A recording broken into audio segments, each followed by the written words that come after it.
At the intersection of 5th Avenue and 34th Street stands a monument to bad timing. The Empire State Building. Art Deco ambition sheathed in 10 million bricks and Indiana limestone. 1,250 feet of steel and ego rising from the wreckage of the stock market. A gold leaf lobby designed for titans. 2 million square feet of office space. And for the first 10 years, absolute silence. The air is different at 1,000 feet, thin and cold, tasting of metal and distance. Here, on the 86th floor, in the dead of a Tuesday night in 1932, the city below is a theorem of failed mathematics. A grid of faint lights and deep, profound darkness.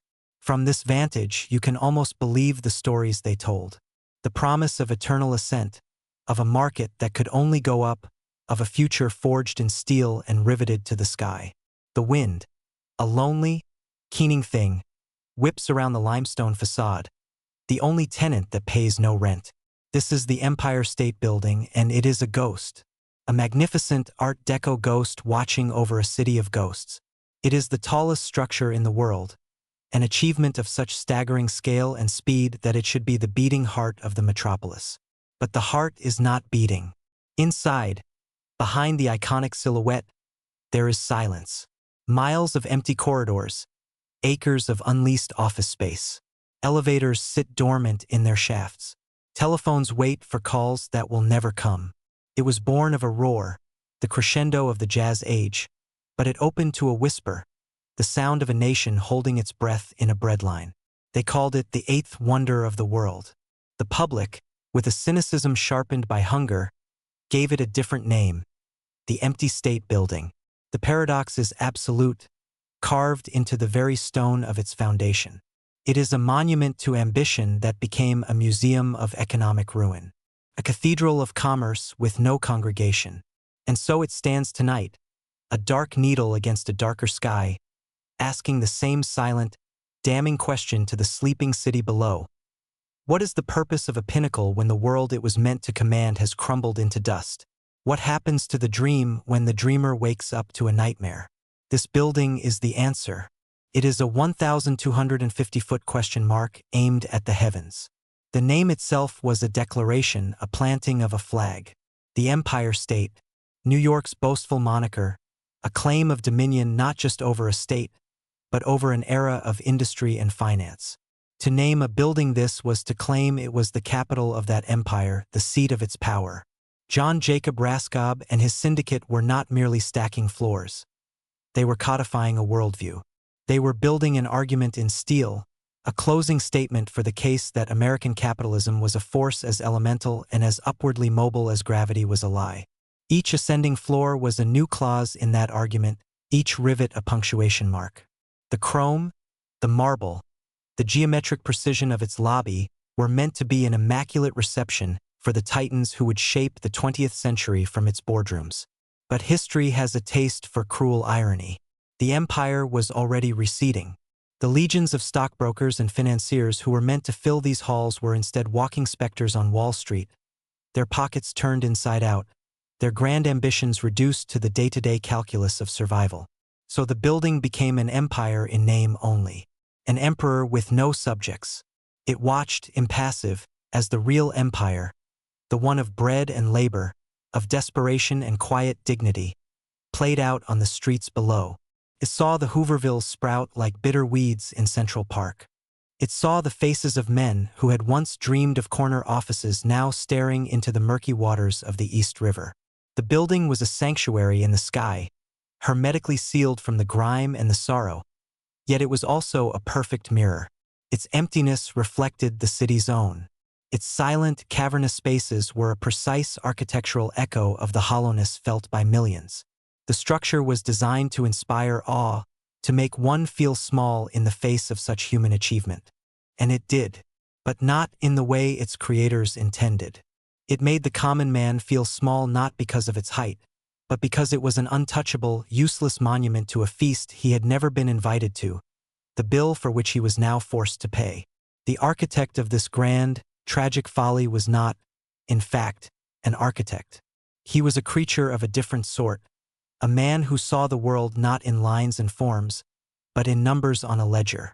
John Jacob Raskob was a master of the balance sheet, a high priest in the booming cult of the stock market.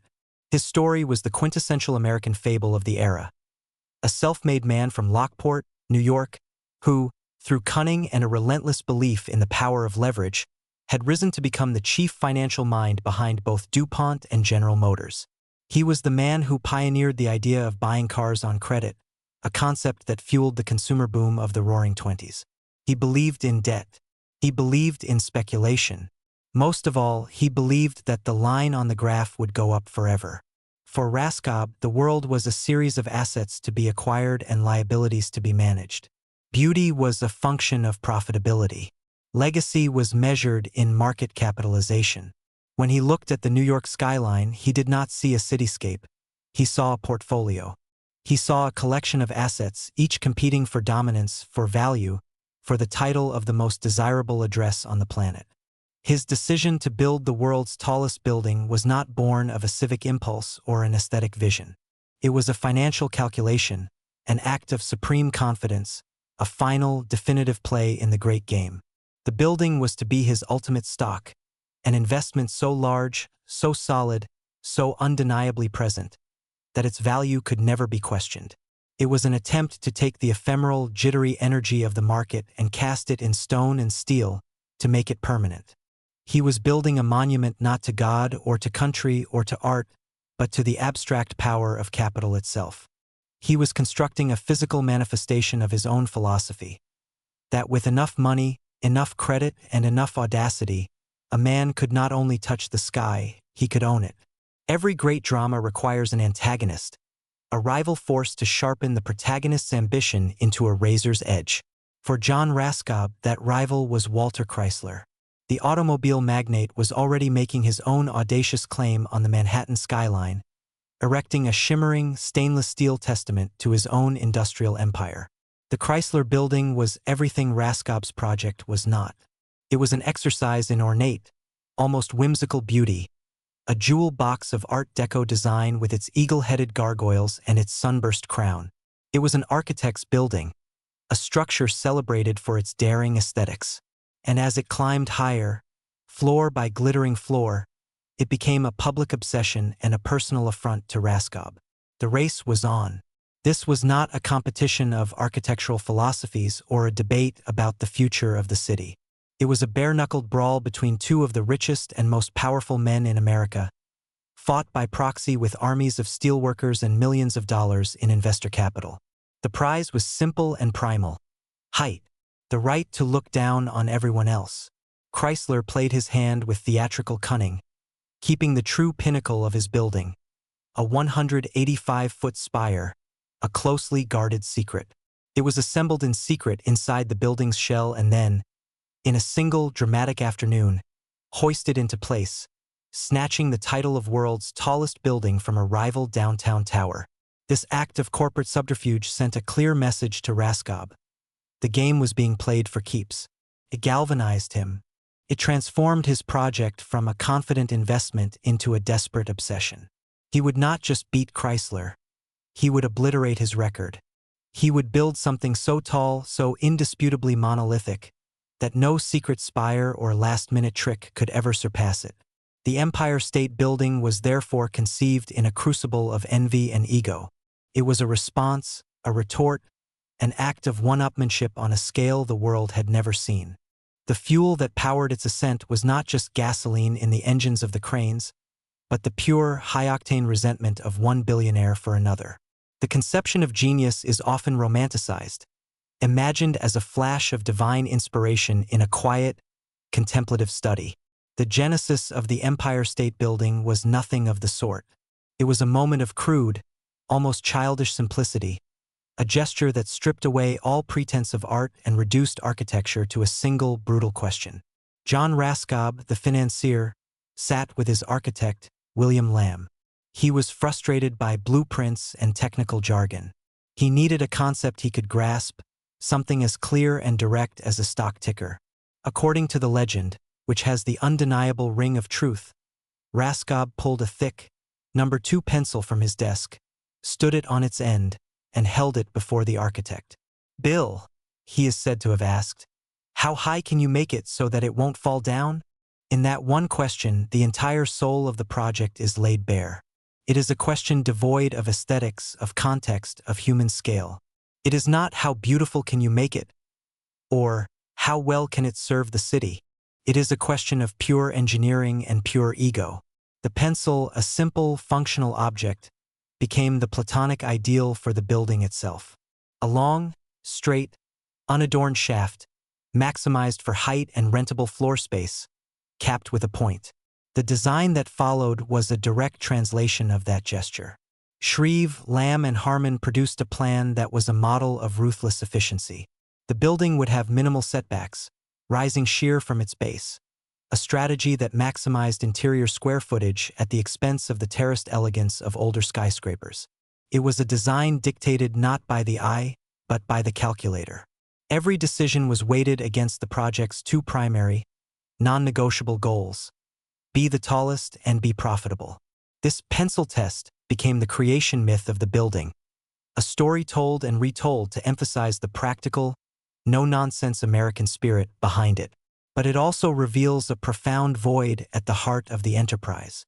It was a vision of verticality for its own sake, a quest for a superlative, untethered from any deeper meaning than simply being more.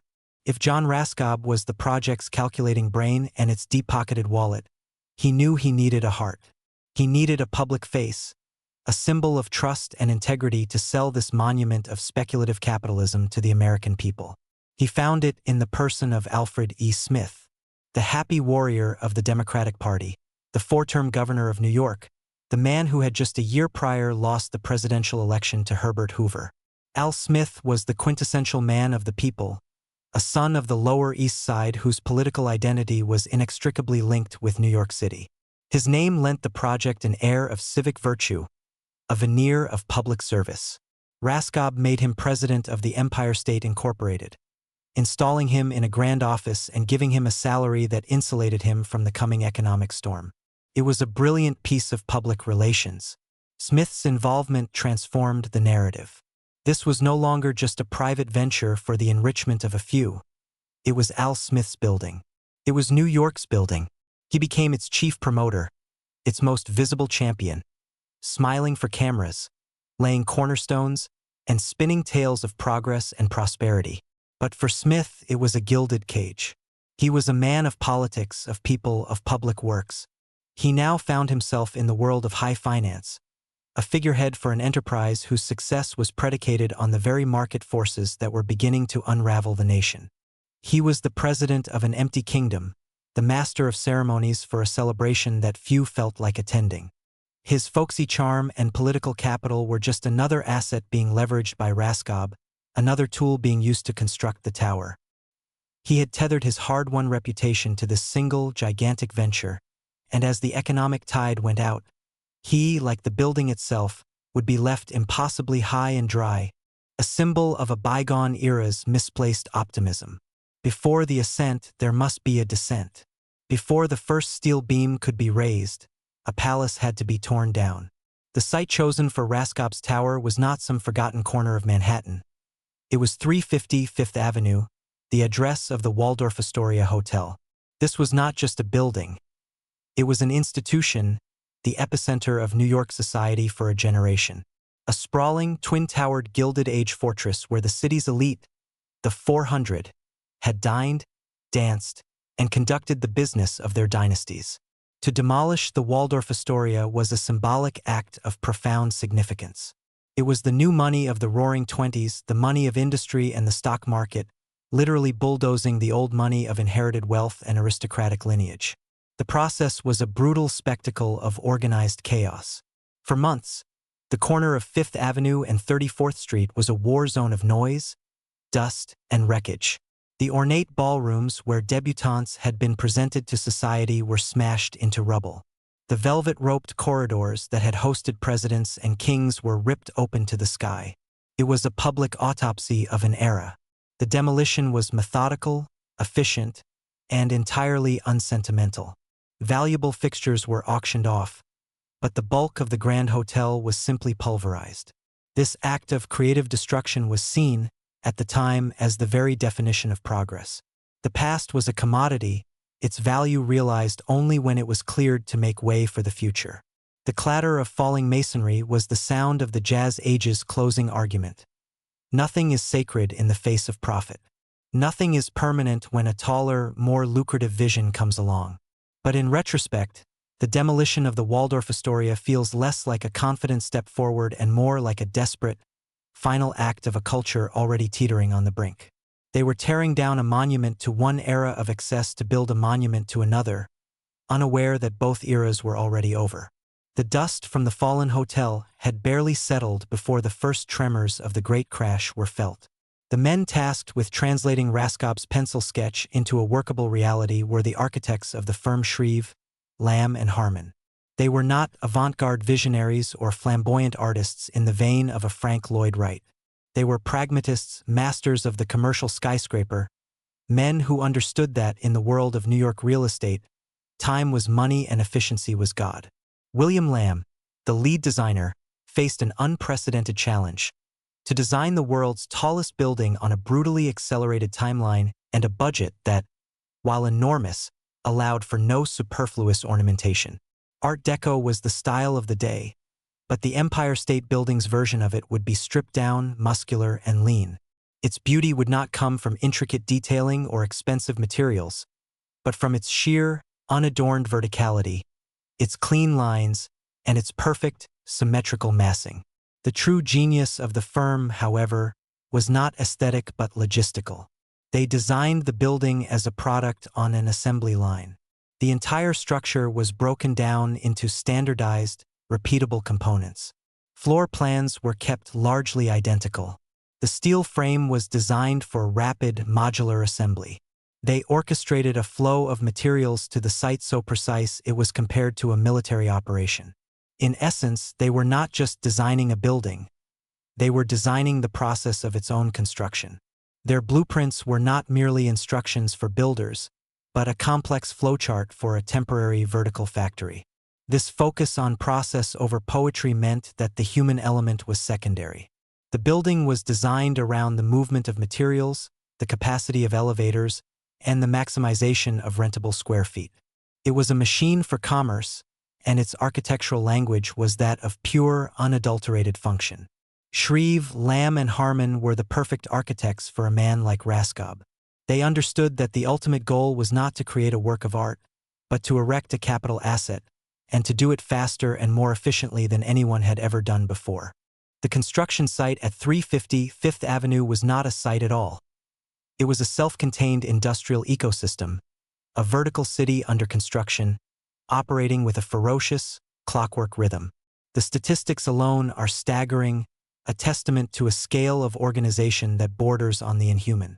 3,400 workers on an average day, 7 million man-hours, 60,000 tons of steel, forged in Pittsburgh, shipped to a rail yard in New Jersey, and trucked into the city according to a schedule so tight that some girders were being hoisted into place just 80 hours after leaving the mill. There was no room for storage on the congested streets of Manhattan, so the flow of materials had to be a constant, perfectly timed river. Trucks delivering steel, stone, and cement were allotted mere minutes to unload before being moved on. On site, a miniature railway system with its own engines and more than 6 miles of track shuttled materials from the hoists to the far corners of each floor. For colossal derricks, themselves marvels of engineering, climbed with the building, lifting the steel beams ever higher into the sky. And at the heart of it all was the schedule. The contractors, Starrett Brothers and Ekin, drove a pace that was unheard of, a relentless, punishing velocity. The goal was to complete a floor a day. They often exceeded it, framing 4.5 stories of steel in a single week. This was the factory model of architecture taken to its absolute extreme. The building did not grow organically. It was assembled piece by prefabricated piece, with a speed that blurred the lines between construction and manufacturing. The sound of the site was a deafening, continuous symphony of industry. The percussive roar of the riveting guns, the shriek of the hoists, the shouts of foremen, a wall of noise that became the city's new anthem. It was the sound of pure, untrammeled ambition, the sound of a machine that, once started, could not be stopped. At the core of this rising machine was its skeleton, a rigid framework of American steel that would become the true, enduring substance of the building. The limestone facade is merely a skin, an elegant curtain wall hiding the brute strength within. This steel was the product of the great furnaces of Pennsylvania, a place where iron ore and human sweat were transmuted into the girders and beams that would form the backbone of a new American mythology. Each piece was meticulously planned, fabricated to precise specifications at the mills, marked with its exact location in the structure, and shipped to New York. The steel frame was the building's destiny, a three-dimensional blueprint that existed on paper long before it pierced the sky. As it rose, it had a stark skeletal beauty of its own. A raw, geometric lattice against the clouds, it looked less like a building and more like an abstract sculpture about the nature of power and order. This was the building in its most honest form, before the cladding would smooth over the seams and hide the immense labor involved. The process of its assembly was a dance of power and precision. The raising gangs would guide the multi-ton beams, swinging from the derricks, into position. Then the fit-up crews would align the holes with drift pins, followed by the heaters who would toss red-hot rivets to the riveting gangs, who in turn would hammer them into place with a deafening roar, binding the steel together into a single, monolithic structure. This skeleton was more than just a support system, it was a statement. It was a testament to the industrial capacity of a nation at the peak of its powers, a demonstration that American factories could produce not just automobiles and appliances, but the very bones of a new urban landscape. The steel was the unyielding logic of the project, a rigid grid of commerce and ambition that would dictate the shape of the city's skyline for decades to come. The men who assembled this skeleton were a breed apart. They were the invisible army whose courage and skill were the true foundation of the Empire State Building. Among them, the Mohawk ironworkers from the Conowick and Akwesasne reserves in Quebec and upstate New York became legends. They were known as Skywalkers, men who possessed an uncanny, seemingly innate ability to work at extreme heights with a calm and agility that defied belief. For them, a 10-inch steel beam 1,000 feet in the air was a sidewalk. They moved with a balletic grace, walking, running, and even leaping across the skeletal grid, seemingly indifferent to the terrifying void below. Their presence on the high steel of New York was a tradition born of a tragic accident decades earlier, when Mohawk men hired to work on a bridge near their reserve proved to have an astonishing aptitude for the dangerous work. Now, they were an indispensable part of any skyscraper construction crew in the city. They were the elite, the shock troops of the vertical frontier. The work was brutal and unforgiving. It was a relentless assault on the senses. The constant, deafening noise of the pneumatic riveting guns, the biting wind that never ceased at that altitude, the dizzying perspective, and the ever-present shadow of death. They worked without safety nets, without harnesses. A single misstep, a moment of distraction, meant a fall that no one could survive. They were paid better than most laborers of the era, but it was hazard pay in the truest sense of the word. They were the human component in Raskob's machine, the flesh and blood that made the cold logic of the blueprints a reality. Their story is a stark and dramatic contrast to the narrative of the financiers in their boardrooms. While Raskob and Chrysler waged their war of egos with checkbooks and press releases, the Skywalkers waged a daily war with gravity, a silent, anonymous battle fought on the edge of oblivion. For every story of the building's triumphant speed, there is a darker, quieter story of its human cost. Progress, in the unforgiving calculus of 1930s construction, had an accepted casualty rate. The official records state that 5 men died during the construction of the Empire State Building. A carpenter, a laborer, and 3 ironworkers. 5 lives extinguished for the sake of the schedule, for the sake of winning the race. But the unofficial history, the stories passed down by the workers themselves, hints at a higher number, a toll obscured by the contractor's desire to maintain the project's pristine image of efficiency. The number 5, however, is stark enough. It represents 5 families shattered, 5 futures erased. These men were not titans of industry. They were not names that would be engraved on the cornerstone. They were largely anonymous immigrants, Irish, Italian, Scandinavian, and the Mohawk Skywalkers, men who had come to the city seeking a wage in a world that was rapidly running out of them. They died in falls from the high steel, from being struck by falling equipment, from the simple, brutal physics of a construction site where safety was a luxury the timeline could not afford. Their deaths were logged as industrial accidents, tragic but unavoidable footnotes in the grand narrative of creation. But the building itself is their monument. Its immense weight is a measure of their sacrifice. Its foundation is not just concrete and bedrock, but the unrecorded stories and unmourned losses of the men who built it. To look at the finished tower, so clean and majestic, is to see only the final frame of the film. The story of its creation is written in the blood and sweat of its invisible army, a price paid in flesh and bone for a financier's dream of height. The great paradox is that the men who took the greatest risks, who danced with death on a daily basis, would never be able to afford to work in the offices they were building or to live in the city whose skyline they were so profoundly shaping. The relentless rhythm of construction, the daily spectacle of a new floor appearing against the sky, was a powerful symbol of American industrial might. But it played out against a new, terrifying soundtrack, the sound of the bottom falling out of the world. On October 29, 1929, Black Tuesday, the stock market crashed, and the Jazz Age died a sudden, violent death. The fortunes that were funding the great skyscraper race, including a significant portion of John Raskob's own wealth, evaporated in a matter of hours. The economic foundation upon which the entire project was conceived had turned to quicksand. A rational man might have paused. A prudent committee would have halted construction, reassessed the financial viability, and perhaps scaled back the project. But the Empire State Building was no longer a rational enterprise. It had a momentum of its own, a kind of institutional ego that mirrored that of its creator. To stop now would be to admit defeat, not just to Walter Chrysler, but to the forces of history itself. So, in a move of breathtaking, almost insane audacity, Raskob and his partners made a decision. They would not slow down. They would speed up. The construction of the Empire State Building became a desperate act of public defiance. It was a denial of the new reality unfolding on the streets below. As banks failed and unemployment lines lengthened, the tower continued its climb. A steel and limestone finger pointed at the heavens in a gesture of stubborn, perhaps foolish, hope. Or perhaps it was not hope, but desperation. The sooner the building was finished, the sooner it could begin generating revenue, a revenue that every passing day made more and more hypothetical. The race against Chrysler was over. A new, more desperate race had begun, a race against economic collapse.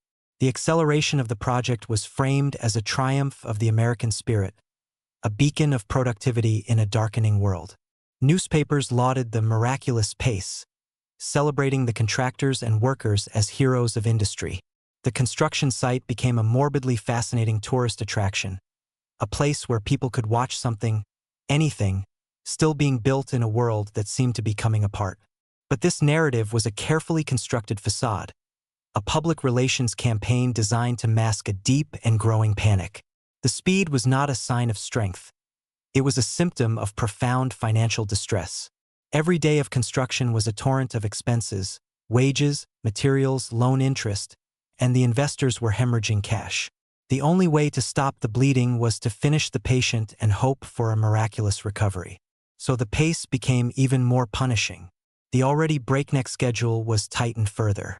Corners were not necessarily cut, but the pressure on the workforce intensified. The relentless upward momentum of the building stood in stark, almost cruel contrast to the downward spiral of the national economy. While the steel frame reached the 86th floor, then the 102nd, then the mooring mast, the unemployment rate reached 15%, then 20, then 25. The completion of each new floor was the completion of another level of pristine, state-of-the-art office space for which there were no prospective tenants. The frantic energy of the construction site was the last, convulsive shudder of a dying economic era. They were building a palace for a king who was already deposed, polishing the brass on a ship that was already sinking.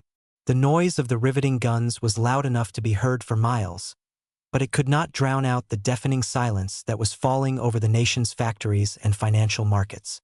On May 1, 1931, the Empire State Building was officially opened. The ceremony was a masterpiece of contrived optimism.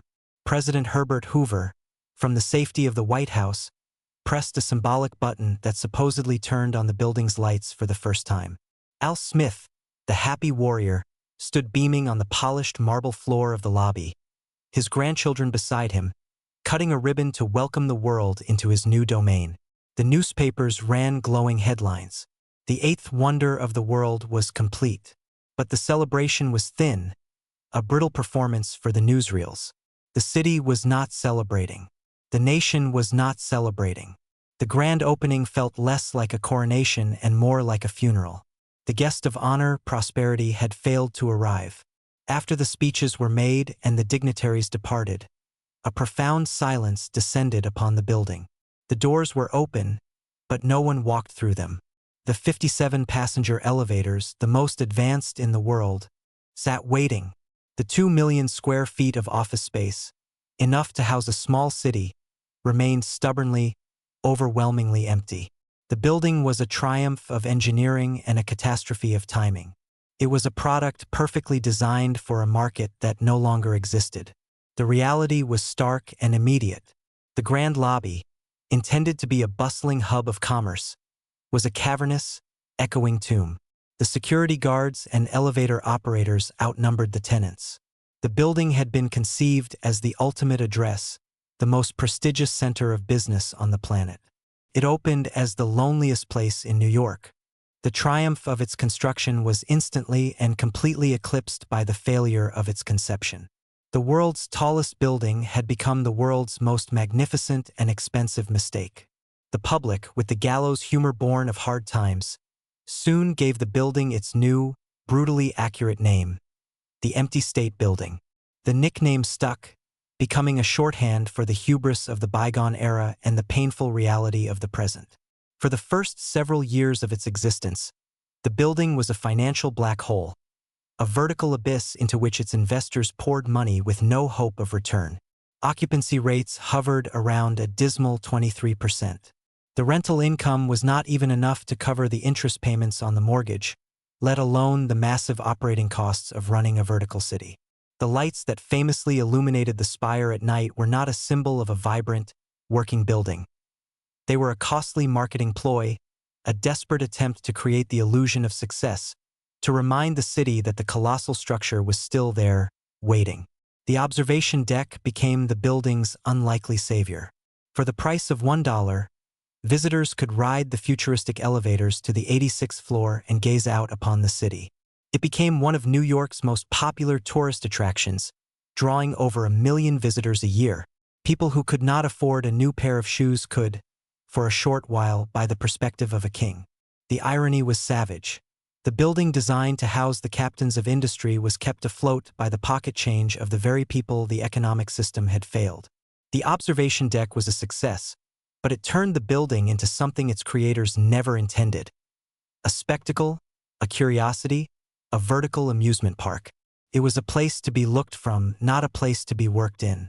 The Empty State Building was a monument to a spectacular miscalculation, a daily, 1,000-foot reminder that in the world of capital, height is no guarantee of value. In 1933, the building found its true and lasting identity, not in the world of commerce, but in the realm of myth. A film born of the same Depression-era anxieties and fantasies would forever define its soul. King Kong, the story of the giant ape, captured and brought to the city as a spectacle, who breaks his chains and finds a strange sanctuary on the spire of the world's tallest building, became an instant and powerful allegory. The building was no longer just a failed real estate venture. It was a stage for a modern tragedy, a man-made mountain where the conflict between the natural and the technological world would play out. Kong, the magnificent out-of-place beast, saw in the tower a reflection of his own island's peak, the one place he could feel dominant and safe. The building, in turn, became more than just a setting. It became a character, a silent accomplice in Kong's last stand. The image of the great ape clinging to the mooring mast, swatting at the biplanes of a so-called civilization, became one of the most indelible images in cinematic history. It cemented the Empire State Building in the global consciousness in a way no marketing campaign ever could. It gave the empty structure a story, a soul. The metaphor was perfect, if perhaps unintentional. Kong, like the building itself, was a magnificent, oversized creation, a wonder of the world brought low by the hubris of his captors and the harsh realities of the modern city. The film's final, famous line, "It was beauty killed the beast," could just as easily have been applied to the building. It was the beautiful, impossible dream of the 1920s that had created this colossal structure, only to see it left vulnerable and isolated when that dream was shot down from the sky. For over a decade, the Empire State Building remained a magnificent burden, a symbol of pride for the city, but a source of constant financial pain for its owners. John Raskob and his co-investors saw their grand vision become a long, slow drain on their dwindling fortunes. The building bled money through the entirety of the 1930s, a decade of dust and desperation. It was a landmark without a purpose, a king in exile. Then, once again, an external cataclysm altered its fate. The attack on Pearl Harbor in 1941 and America's entry into World War II transformed the nation's economy and its priorities. The dormant industrial machine roared back to life, and the federal government swelled, in desperate need of secure office space. Suddenly, the Empire State Building's vast emptiness became its greatest asset. Its location in the heart of Manhattan was considered safer from potential enemy attack than coastal or government buildings in Washington, D.C. Federal agencies, military procurement offices, and organizations tied to the war effort began to quietly lease entire floors. The building that was conceived as a temple to free market capitalism found its financial salvation in government bureaucracy. The slow, unglamorous process of filling the void began. It was not the high-flying financiers and corporate titans Raskob had envisioned, but clerks, administrators, and mid-level government managers who became the building's first significant wave of tenants. The war, a global tragedy, was the building's economic turning point. It began to make a profit for the first time in its existence, not with a bang, but with the quiet hum of government work. The empty state building was finally, belatedly, fulfilling its purpose, its corridors at last filled with the sound of footsteps and the clatter of typewriters, serving not the cause of commerce, but the cause of a nation at war. After the war, the world changed and the building changed with it.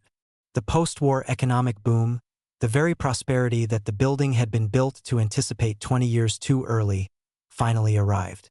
New York City solidified its position as the undisputed capital of global finance and culture, and the Empire State Building, now a globally recognized icon, rode the wave.